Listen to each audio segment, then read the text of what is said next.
Kamala and Joe a week to visit the Southeast. Remember 2005, George W. Bush mocked, ridiculed, called racist for his hurricane response to Hurricane Katrina.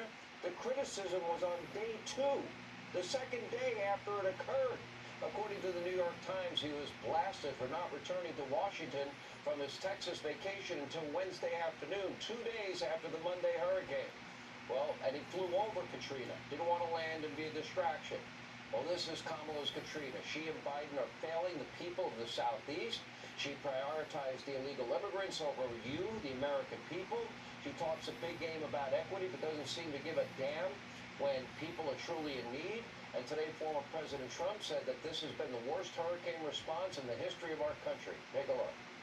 Now we have a horrific disaster in North Carolina, Georgia, South Carolina, Alabama, Tennessee, Florida, and Virginia. That's how big this hurricane was. And the Harris-Biden administration says they don't have any money. They've spent it all on, they spent all of their money. They have almost no money because they spent it all on illegal migrants. This is the worst response in the history of hurricane. The president is right. And sadly tonight as we speak, Americans from North Carolina all the way down to Florida in the Southeast continue to suffer. Here with more from the Trump Organization. Eric Trump is with us. If your father stayed away for a week and he was president, if your father, put funds that were designed for FEMA and the American people for emergency relief and gave it to, other groups, he'd be handcuffed, fingerprinted, put in jail, they'd throw away the key. Sean, right now there are 157 hotels in New York City that are completely full of illegal immigrants. Let me just repeat that number. 150 hotels in New York City that are completely full of illegal immigrants. New York City alone spends over $1 billion a year on illegal immigrants. And then you see these pictures of husbands and wives and children who have lost everything. Their homes have floated down rivers. Their homes have been taken out by mudslides. Their vehicles are gone. Their picture albums are destroyed. Every sentimental value that they could ever possibly imagine is gone. Will never be brought back. And what does Kamala do? She comes out and offers $750. $750. The TV in a person's house costs more than $750, and you see the absolute destruction.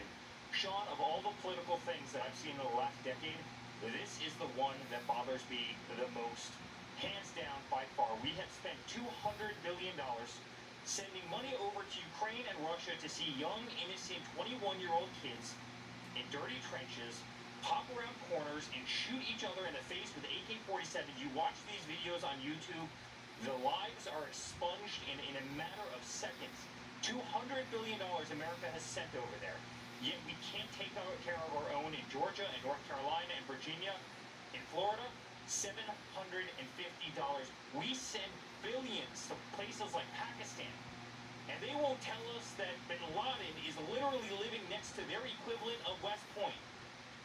Yet we offer devastated families, the very people you're showing on the screen right now, we offer devastated families $750. Sean, this is the worst administration in the history of the country. These aren't serious people.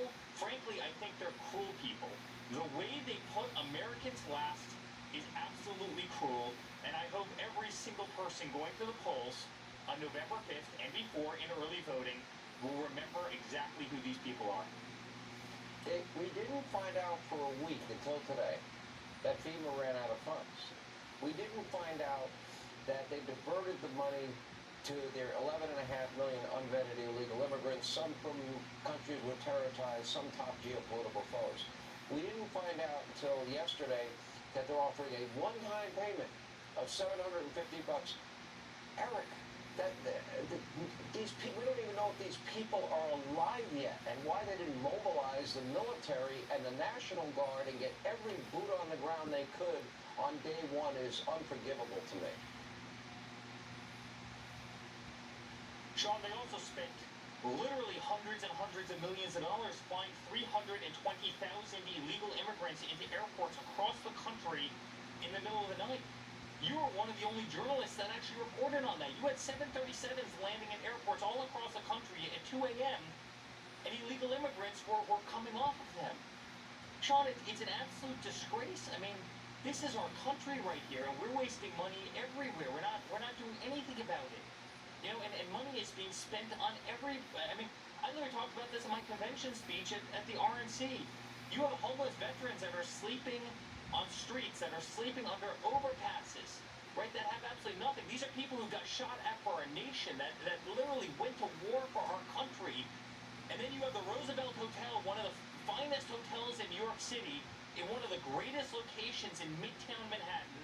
You know, a hotel that charges thousands a night. And you have illegal immigrants taking all the rooms in there. I mean, when are we going to get serious and put our citizens first? It's America last under these people. It really is, and our prayers go out to people.